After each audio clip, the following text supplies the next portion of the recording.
ஃப்ரெண்ட்வுட்ஸ் நேயர்களுக்கு வணக்கம். திமுகவை எதிர்நோக்கி காத்திருக்கும் காங்கிரஸ். திமுக தயவு கிடைத்தால்தான் நாடாளுமன்றத்தில் காங்கிரஸ் வெற்றி பெறுமா? ஏன் காங்கிரஸ் திமுகவிடம் இப்படி கெஞ்சி கூத்தாடுறாங்க?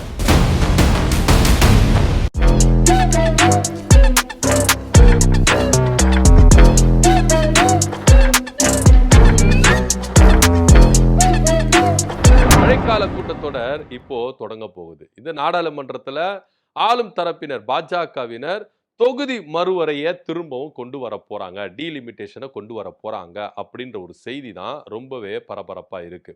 கடந்த கூட்டத்தொடர்ல தொகுதி மறுவரைய கொண்டு வந்தாங்க ஆளும் பாஜக தரப்பினர்.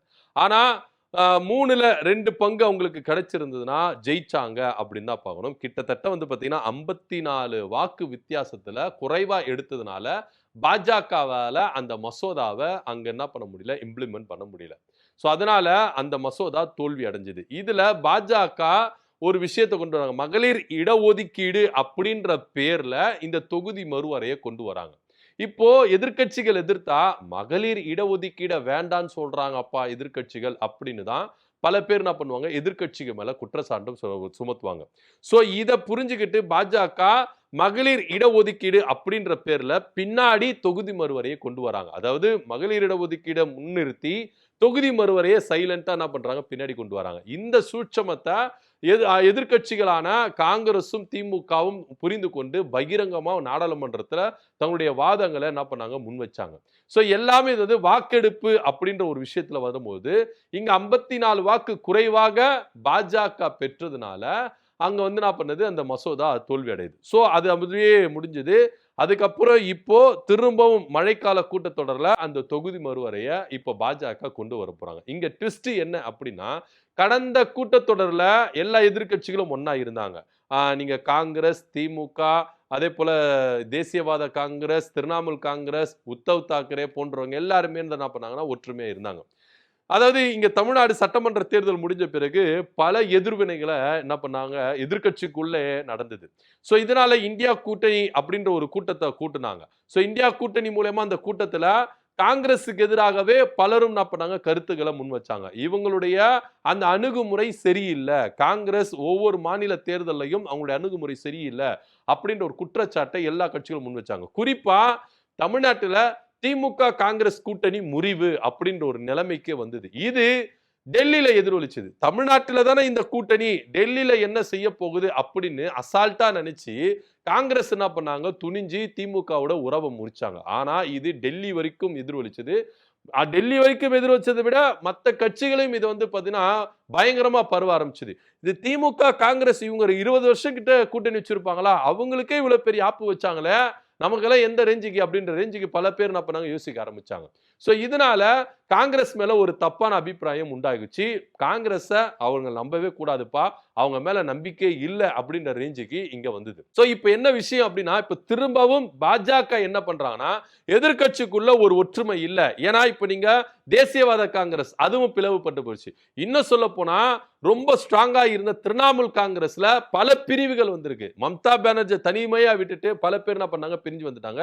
உத்தவ் தாக்கரே அவங்களே என்ன பண்ணாங்கன்னா பல பேர் என்ன பண்ணாங்கன்னா பிரிஞ்சு இருக்கிறாங்க. சோ பாஜகவே போய் சேர்ந்திருக்காங்க. சில பேர் எதிர்க்கட்சி தரப்புல இருக்கிற எம்பிகள், சில பேர் என்ன பண்ணிருக்காங்க, பாஜகவே போய் சேர்ந்திருக்காங்க. சோ இந்த விஷயத்தை புரிஞ்சு கொண்டு பாஜக இப்போ எதிர்க்கட்சி கொஞ்சம் வீக்கா இருக்கு, அவங்க கிட்ட ஒற்றுமை இல்ல, பல கட்சி எம்எல்ஏக்கள் நம்ம பக்கம் வந்திருக்கிறாங்க. சோ அதனால கூடுதல் பலம் நம்மளுக்கு வந்திருக்கு. சோ இதை பயன்படுத்தி நம்ம என்ன பண்ணலாம், தொகுதி மறுவரையை கொண்டு வரலாம். ஒருவேளை தொகுதி மறுவரையில 22 எம்பிகளை வைத்துக் கொண்டிருக்கிற திமுகவுடைய உதவி காங்கிரஸுக்கு பலமா தேவைப்படும். ஏன் காங்கிரஸ் திமுகவுடைய உதவியை நாடுறாங்க? திமுக காங்கிரஸ் உடன் இருந்தாதான் காங்கிரஸால ஜெயிக்க முடியுமானா ஆமாம். தொகுதி மறுவரையை கொண்டு வந்துட்டா இனி வரும் காலங்கள்ல காங்கிரஸால ஆட்சியை பிடிக்க முடியாது. அது டெல்லியில மட்டும் இல்ல, பல மாநிலங்களையும் இது எதிரொலிக்கும். சோ அதனால காங்கிரஸ் இப்பவே ஓவரால் நீங்க இந்தியா லெவல் எடுத்துட்டீங்கன்னா காங்கிரஸ் கொஞ்சம் தயவு இல்லாம, கூட்டணி கட்சி தயவு இல்லாம தனித்து பெரும்பான்மையா நின்று ஜெயிக்க முடியாது. ஒவ்வொரு மாநிலத்தில் இருந்தாலும் சரி, இல்ல ஒன்றியத்தில் இருந்தாலும் சரி, அவங்களால தனித்து நின்று ஜெயிக்க முடியாது. இன்னைக்கு கூட்டணி கட்சிகள் தயவு தேவை, இன்க்ளூடிங் பாஜகவும் தேவை. ஆனா இருந்தாலும் பாஜக தங்களுடைய கட்சிகளுடைய எம்எல்ஏக்களையும் எம்பிக்களையும் எந்த அளவுக்கு கட்டுக்கோப்போட வச்சிருக்காங்க. ஆனா காங்கிரஸுடைய அணுகுமுறையானாலதான் இங்க கூட்டணியில இருக்கிற பல பேர் விலகுறாங்க, காங்கிரஸ் கட்சியில இருக்கிறவங்களும் வெளியே வராங்க. சோ அப்படி பார்க்கும்பொழுது திமுகவுடைய தயவு இப்போ காங்கிரஸுக்கு ரொம்ப தேவைப்படுது. அதனால கார்த்திக் சிதம்பரம் என்ன சொல்றாரு, தொகுதி மறுவரையை கொண்டு வந்தா திமுக எங்களுக்கு உதவி செய்யும், எங்களுக்கு சப்போர்ட் பண்ணும் அப்படின்னு நாங்க நம்புறோம், எதிர்பார்க்கிறோம் அப்படின்னு சொல்றாங்க. ஏன்னா திமுகவுடைய அந்த எதிர்த்து அடிக்கிற ஒரு வேகம் இருக்குல்ல, பாஜக தமிழ்நாட்டுக்குள்ள என்ன மாதிரி ஒரு சட்டங்களை கொண்டு வந்தாலும் தமிழ்நாட்டு உரிமைகளுக்காகவும் தமிழர்களுக்கு எதிராகவும் பாஜக செயல்படும் பட்சத்தில் துணிஞ்சு செயல்படுகிறதுல திமுக நம்பர் 1, அதுல எந்த வித மாற்று கருத்தும் இல்லை. சோ அப்படி இருக்கும் பட்சத்துல காங்கிரஸிற்கு திமுகவுடைய தயவு நிச்சயம் தேவைப்படுது. அதனாலதான் இந்தியா கூட்டணிக்குள்ள திரும்பவும் நீங்க வாங்க, நம்ம எல்லாம் சேர்ந்து பாஜகவை எதிர்த்து சண்டை போடுவோம் அப்படின்னு ராகுல் காந்தி அவர்கள் சமீபத்துல திமுக தலைவர் மு.க. ஸ்டாலின் அவர்களுக்கு அழைப்பு கொடுத்தாரு. சோ இப்படி இருக்கும் பட்சத்துல காங்கிரஸ் அங்க தொகுதி மறுவரையை கொண்டு வந்துட்டா அவங்களால எழுந்துக்கவே முடியாது, இனி பாஜக தான் அப்படின்ற ஒரு பட்சத்தில் இருக்கும். அதனாலதான் திமுக உதவிய காங்கிரஸ் நாடுறாங்க. வெறும் 22 எம்பிகளை வச்சுட்டு திமுகவில் என்ன செய்ய முடியும் நினைக்கிறீங்க? அவங்க நம்மளுக்கு பலம் தேவையா அப்படின்னு சர்வசாதாரணமா நினைச்சு எடை போட்டுற கூடாது. அந்த 22 எம்பிகளுடைய பவர் என்ன, அந்த 22 எம்பிகளுடைய பேச்சுகள் என்ன, இததான் நாடாளுமன்ற இந்த 22 எம்பிகள் நாடாளுமன்றத்திலே அதிர விட்டு இருக்கிறாங்க. சோ இதெல்லாம் நம்ம நோட் பண்ணி பார்க்கணும். வெறும் 22 தானே அப்படின்னு அசால்ட்டா நம்ம என்ன பண்ணிட்டு கலந்து போட முடியாது. இந்த 22 எம்பிகளுடைய தயவு தேவை அப்படின்றதுனா இன்னைக்கு காங்கிரஸ் திமுக வாசல்ல காத்து கட்டுக்கிறாங்க, கெஞ்சின்னு கெஞ்சின்னு இருக்கிறாங்க. சோ திமுகவுடைய உதவி கண்டிப்பா இவங்களுக்கு தேவை. ஒரு பட்சத்தில் பாஜக பிளான் போடுற மாதிரி இந்த தொகுதி மறுவரையை இப்ப கொண்டு வந்துட்டாங்கன்னா திமுக எதிர்த்து வாக்களித்தாலும் இவங்களுக்கு பிரச்சனை. ஒருவேளை வாக்கெடுப்புல கலந்து கொள்ளாம வெளியேறினாலும் அது காங்கிரஸுக்கு பெரிய பிரச்சனை அப்படின்றதா இங்க நிதர்சனமான உண்மையா இருக்கு. சோ காங்கிரஸ் திமுக முதுகுல குத்துனாங்க, இவங்க நம்மளுக்கு ஹெல்ப் பண்ணுவாங்களா மாட்டாங்களா அப்படின்ற ஒரு அச்சம் காங்கிரஸ் இருக்கு. சமீபத்துல நீங்க பாத்தீங்கன்னா காங்கிரஸ் தரப்புல இருந்து திமுகவை எதிர்த்து பேச்சுகளே வந்திருக்காது.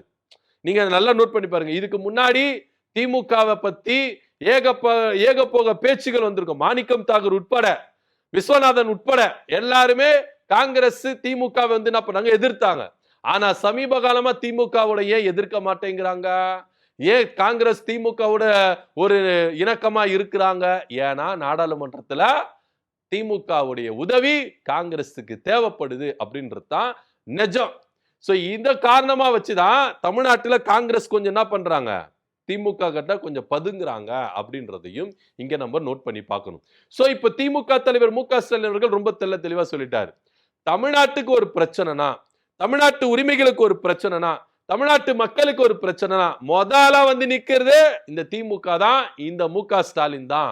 பாஜக என்ன மாதிரி சட்டங்களை இங்க கொண்டு வந்தாலும், தமிழ்நாட்டுக்கு எதிராக இங்க பாஜக என்ன மாதிரி சட்டங்களை கொண்டு வந்தாலும், தமிழர்களின் உரிமைகளுக்காக பாஜக எதிராக எந்த சட்டங்களை கொண்டு வந்தாலும் முதல்ல நின்னு எதிர்க்கிறதுல திமுக தான் நம்பர் 1, மு.க. ஸ்டாலின் தான் நம்பர் 1. சோ பயப்பட வேண்டாம், அச்சப்பட வேண்டாம், நான் இருக்கேன் அப்படின்னு ரேஞ்சுக்கு திமுக தலைவர் மு.க. ஸ்டாலின் அவர்களும் இங்க என்ன பண்ணிருக்காரு, குரல் கொடுத்திருக்காரு. சோ தொகுதி மறுவரையா பாஜக கொண்டு வந்தா ஓரணியில நின்னு இங்க நம்ம என்ன பண்ணுவோம், எதிர்ப்போம் அப்படின்னு சொல்லிட்டு காங்கிரஸுக்கு திமுக தரப்புல இருந்து பதிலடி கொடுத்துட்டாங்க. அதாவது குடுத்தனவன் நண்பனா இருந்தாலும் காட்டி கொடுக்க கூடாதுன்னு ஒரு சினிமா டயலாக் இருக்கும். அது மாதிரி திமுக முதுகுல குத்துனாலும் நம்மளுடைய கடமைகளையும் நம்முடைய உரிமைகளையும் நம்ம செஞ்சுட்டு ஆகணும் அப்படின்ற இடத்துல திமுக இன்னைக்கு வந்து நிக்குதுல, அதுதாங்க திமுக, அதுதாங்க மு.க. ஸ்டாலின் அப்படின்னு. நீங்க முதுகுல குத்துட்டு போனீங்க, கூட்டணி உறவே வேணாம்னு சொல்லிட்டு போனீங்க, தோல்வி அடைஞ்சாலும் கூட நின்னு நிக்கிறான் பாத்தீங்களா, அவங்க தான் நல்ல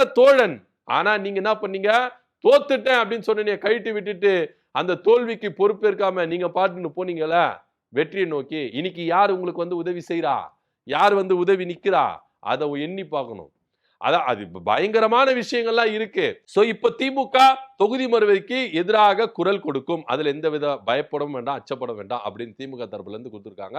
சோ காங்கிரஸ் இப்போ திமுக தயவை எதிர்பார்க்கிறாங்க, திமுக தயவு அவங்களுக்கு தேவை, அவங்களுக்கு உதவி பண்ணுங்க அப்படின்னு சொல்லிட்டு காங்கிரஸ் தரப்புல இருந்தும் பல பேர் என்ன பண்றாங்க, இங்க குரல்களை முன்வைக்கிறாங்க அப்படின்றத இங்க பார்க்கணும். இதை பத்தியோட கருத்து அப்படி கீழே கமெண்ட் பண்ணுங்க. நன்றி, வணக்கம்.